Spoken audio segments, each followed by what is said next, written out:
She hadn't slept through the night in 17 years. Not once. Every night at exactly 3:14 in the morning, she woke up screaming, drenched in sweat, her heart hammering so hard she thought it would break through her ribs. The doctors called it night terrors. They gave her sleeping pills that turned her mind foggy but didn't stop the dreams. They sent her to sleep specialists who hooked her up to machines and studied her brain waves and told her that her REM cycles were normal, that there was nothing physically wrong with her, that maybe she should try meditation or cognitive behavioral therapy or keeping a dream journal. She tried everything. None of it worked, because the nightmare wasn't just a dream, it was a memory. And when Dr. Sarah finally put her under hypnosis and asked what she saw at 3:14 every morning, the woman said 4 words that changed everything. "I'm watching her drown." The therapy room was small and warm, almost too warm, with heavy curtains blocking out the afternoon sun, and a white noise machine humming in the corner to muffle sounds from the street below. Monica sat in the reclining chair, her hands gripped tight on the armrests, even though Dr. Sarah had told her to relax them, had guided her through breathing exercises and progressive muscle relaxation and all the standard techniques for inducing a hypnotic state. But Monica couldn't fully relax. 17 years of interrupted sleep had left her wired, anxious, unable to trust that closing her eyes was safe. Still, she was desperate enough to try anything, even this, even regression therapy that sounded too strange to be real, even the possibility that her nightmares came from a life she didn't remember living. Dr. Sarah's voice was soft and steady, the kind of voice designed to bypass the conscious mind and speak directly to something deeper, something that didn't analyze or doubt or protect itself with rational explanations. She asked Monica to imagine going down a staircase, counting backwards from 10, letting each step take her further from the present moment and closer to whatever needed to be seen. Monica felt her body getting heavier, felt the room around her starting to blur and fade, felt something inside her opening like a door she'd kept locked for so long she'd forgotten it was there. And then, the air changed. It got colder, damp. She could smell water, not clean water like a swimming pool or a lake on a summer day. Dark water, murky, the kind that hid things below the surface. Her breathing quickened without her meaning it to, and Dr. Sarah noticed, asked her what she was experiencing, where she was, what she could perceive. Monica tried to find words, but they felt slippery, inadequate. "I'm near water, a river maybe, or a canal. It's nighttime, there's fog, I can barely see anything. But I can hear something, splashing, someone struggling, and I know, without seeing clearly, that someone is drowning." Dr. Sarah asked who was drowning, and Monica's whole body went rigid, her hands clenching so hard on the armrests that her knuckles turned white. "A girl, a young girl, maybe 9 or 10 years old. She's in the water, and she can't swim, and she's going under, and I am just standing here watching, and I can't move. I can't do anything. I'm frozen." The question mark hanging in that moment was so heavy it felt like it might crush her. Why couldn't she move? Why was she just standing there watching a child drown? What kind of person does that? Dr. Sarah's voice cut through the rising panic, gentle but firm, asking Monica to stay with the memory, to let herself see more, to trust that whatever happened was already over and couldn't hurt her now. But it didn't feel over. It felt immediate, present, like it was happening right now, in this moment. Like no amount of time could create distance from this terrible thing. Monica could hear the girl's gasps, the way she was trying to scream but water kept filling her mouth. The splashing getting weaker and more desperate and then quieter and then stopping altogether. And still Monica stood there. Still she didn't move. Still she didn't jump in or call for help or do anything at all except watch until the water went still and the girl was gone. Dr. Sarah asked her to look at herself, to describe what she was wearing, what her body felt like, whether this was her body or someone else's. Monica's voice came out strange, younger somehow, with an accent she didn't have in her regular life. "I'm wearing a long dress, heavy, wet at the bottom like I've been walking through water or mud. My feet are bare, cold. I can feel stones under them, sharp, cutting into my skin, but I don't move. I can't move. I'm not frozen physically. I'm frozen inside. Like my body will do what I tell it to, but my mind is screaming too loud for me to hear my own thoughts clearly enough to make a decision. And by the time the screaming stops, by the time I can think again, it's too late. She's already under. Already gone. Already dead because I stood here like a coward and did nothing." The revelation was starting to crack open, starting to show its edges. This wasn't just a nightmare. This was guilt. Guilt so profound it had survived death and incarnation, and 17 years of a completely different life. Guilt that woke her up every night at exactly 3:14 because that's when it happened, when the girl went under. For the last time, when Monica's past life self finally unfroze and ran to the water's edge and reached in but found nothing, just dark, cold emptiness where a child had been moments before. Dr. Sarah asked what happened next, and Monica started crying, tears streaming down her face while she kept her eyes closed. Still in the memory, still standing by that dark water, in a body that wasn't hers anymore but somehow still carried this unbearable weight. I ran for help, finally. Too late, but I ran anyway. There was a house nearby. I pounded on the door. A man answered. I told him about the girl. He grabbed a lantern, and we went back to the water, but we couldn't find her. Not that night. They found her the next day, downstream, caught in the reeds, and everyone asked me why I didn't jump in. Why I didn't save her. Why I just stood there. And I didn't have an answer. I didn't know why. I still don't know why. I was young. Maybe 16 or 17. I could swim. Not well, but well enough. The water wasn't that deep. I could have tried. Should have tried. But I froze. And she died. And I've been carrying that for 17 years, without even knowing I was carrying it. Dr. Sarah let the silence hold for a moment. Let Monica feel the full weight of what she was remembering, before asking the question that would shift everything. Monica, who was the girl? Do you know her? Monica's face contorted with pain so sharp it looked physical, like someone had reached into her chest and squeezed. Yes, oh God, yes. She was my sister, my little sister. She followed me out that night. I'd snuck out to meet someone, a boy, someone my parents didn't approve of. And she followed me because she always followed me, because she looked up to me, because she wanted to be included. And I didn't know she was there until I heard the splash, until it was too late. Until she was already in the water and I was already too paralyzed with fear and shock to do anything useful. The pieces were assembling now into a picture that made terrible sense. Monica in this life woke up at 3:14 every morning, the exact moment her sister drowned, reliving the trauma over and over without understanding why, her subconscious mind trying to process guilt that didn't belong to this lifetime but bled through anyway because some wounds go deeper than death. Dr. Sarah asked if Monica recognized her sister from that life, if she'd seen her face, if she knew whether they'd incarnated together again. Monica went very still. Her breathing changed, became shallow, and when she spoke again, her voice was barely a whisper. She's my daughter. In this life, my daughter. She's 10 years old, the same age she was when she drowned, and I've been overprotective of her since the day she was born. Won't let her near water, won't let her take swimming lessons. Everyone thinks I'm crazy, paranoid, but now I understand. I'm trying to save her this time, trying to make up for failing her before. Dr. Sarah asked Monica to move forward in that past life, to see what happened after the drowning, how she lived with the guilt, what became of her. Monica's face aged in front of Dr. Sarah's eyes, not literally but in expression, in the way grief settles into features and hardens them. I never forgave myself, never. My parents tried to tell me it wasn't my fault, that she shouldn't have followed me, that the water was dangerous and she knew better than to go near it. But I knew the truth. If I hadn't snuck out, she wouldn't have followed. If I'd jumped in immediately instead of freezing, I might have saved her. Every version of that night that I replay in my mind ends with her alive. If I'd have just been braver, just been faster, just been better. The guilt consumed her. That past life Monica shaped every choice she made afterward. She never married the boy she'd snuck out to meet.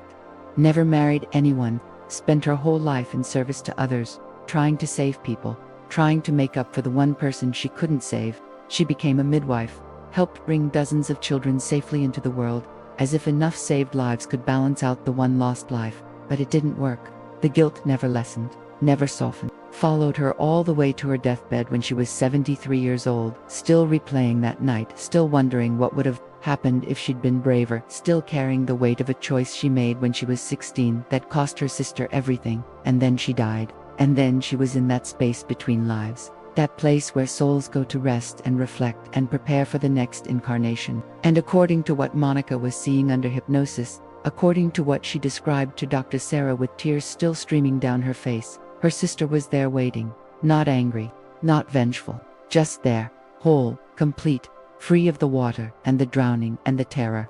And she said something that Monica had needed to hear for 100 years or more. She said it wasn't your fault.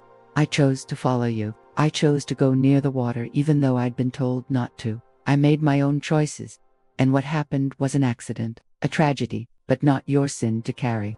But Monica didn't believe her, couldn't believe her. The guilt was too deeply carved into whatever makes a soul what it is. So she came back, incarnated again, and by some design or coincidence or cosmic arrangement that nobody fully understands, her sister incarnated too, as her daughter, giving Monica another chance, a chance to protect her this time, to keep her safe from water, to not fail her again.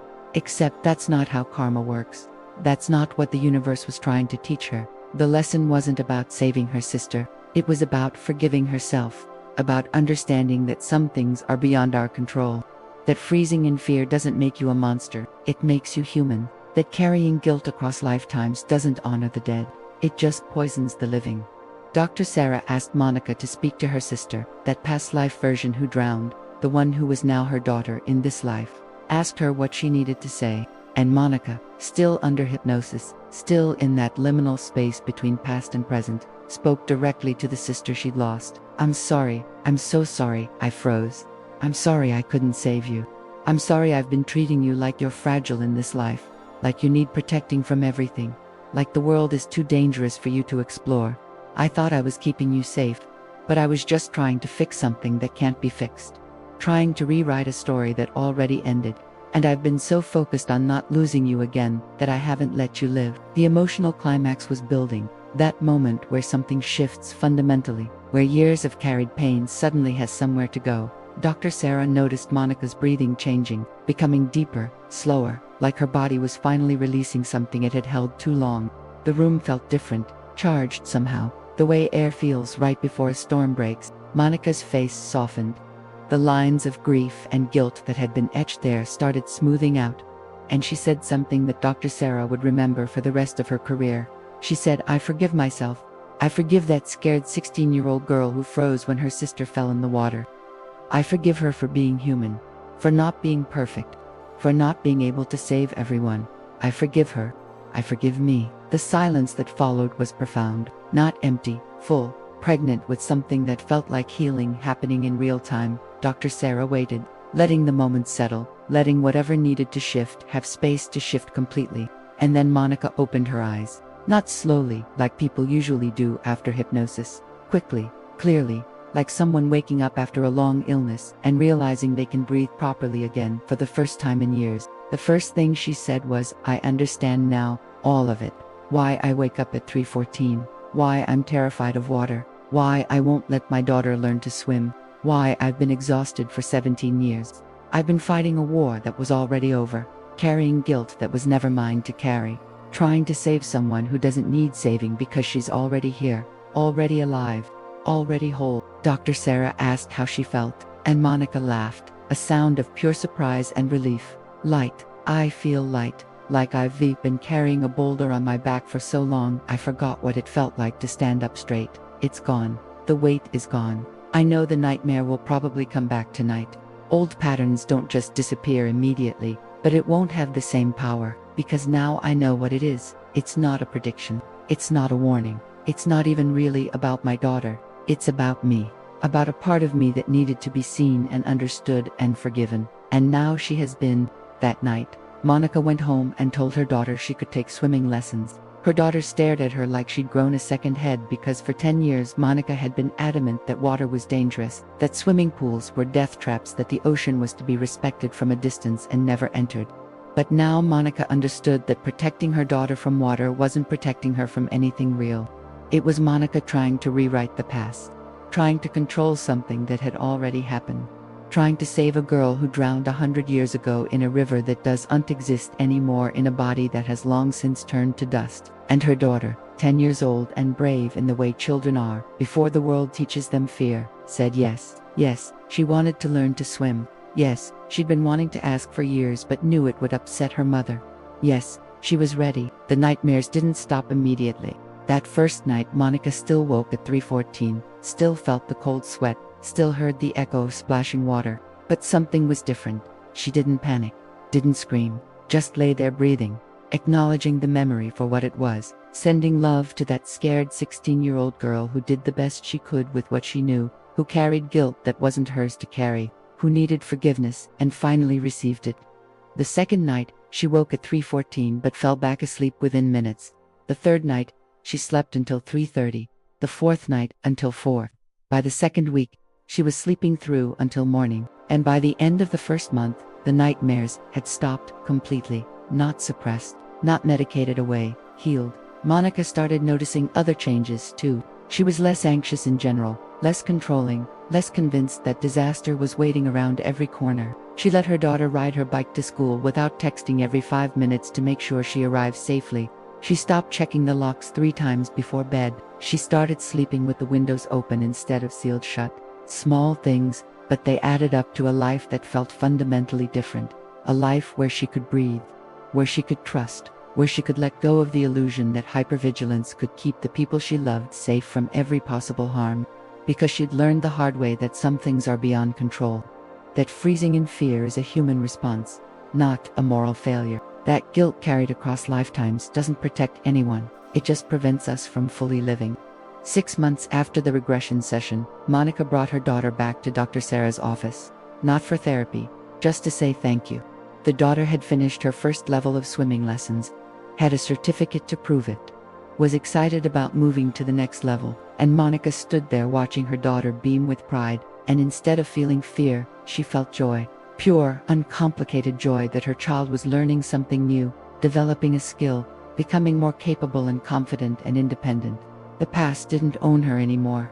That night by the river didn't define her.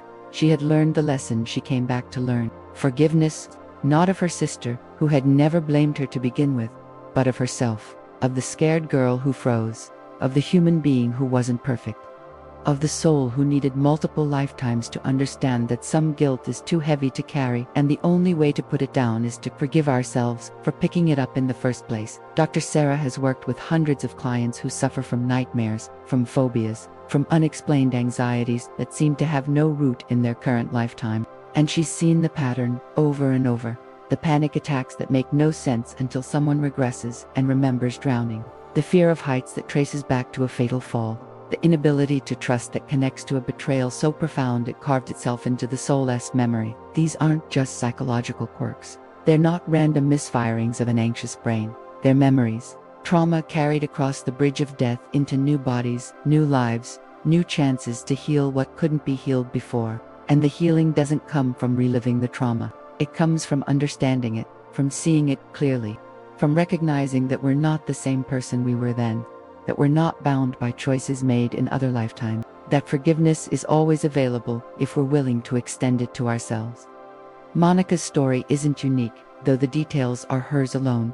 There are thousands of people walking around right now carrying guilt from lives they don't consciously remember, waking up at odd hours with panic they can't explain, avoiding certain places or situations for reasons that seem irrational but feel utterly real, living smaller lives than they need to because some part of them remembers what happened last time they took a risk, last time they trusted someone, last time they let themselves be vulnerable. And most of them will never connect those fears to their source, will never understand why they are the way they are, will spend their whole lives managing symptoms instead of healing the wound that causes them. But some will. Some will find their way to regression therapy or meditation or some spontaneous memory that cracks open the door to the past.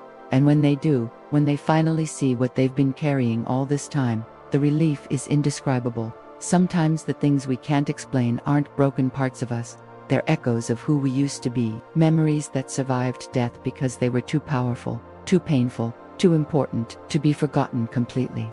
And when we finally listen to them, when we honor them, when we give them the attention and compassion they deserve, they stop screaming, they stop waking us up at 3:14 in the morning, they stop controlling our lives from the shadows. They transform from wounds into wisdom, from trauma into teaching, from something we carry in shame into something we can share as proof that healing is possible, that forgiveness is real, that no matter how long we've been carrying something, we can always choose to put it down.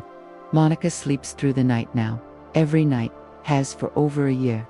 Her daughter is learning to swim, is getting good at it, wants to join the swim team next year, and Monica watches from the sidelines without fear, without the crushing weight of guilt, without the nightmare playing on repeat in the back of her mind. She watches with pride, with love, with the kind of peace that only comes from truly forgiving yourself, from understanding that the past is over, that you did the best you could with what you knew, that carrying guilt into this lifetime doesn't honor anyone. It just prevents you from being fully present for the people who are here now, who need you now, who love you now exactly as you are. If you've been waking up at the same time every night with fear you can't explain, if you've been carrying guilt that doesn't seem to belong to anything in this lifetime, if you've been avoiding water or heights or crowds or intimacy for reasons that don't make logical sense, maybe you're like Monica. Maybe you're carrying something from before, something that needs to be seen and understood and forgiven. You're not broken. You're not crazy. You're just remembering. And when you're ready to look at what you're remembering, when you're ready to put down what you've been carrying, the nightmares will stop, the fear will lift, and you'll finally sleep. There are others who found their way back, who remembered what they needed to remember, who forgave what needed forgiving. The next one starts now.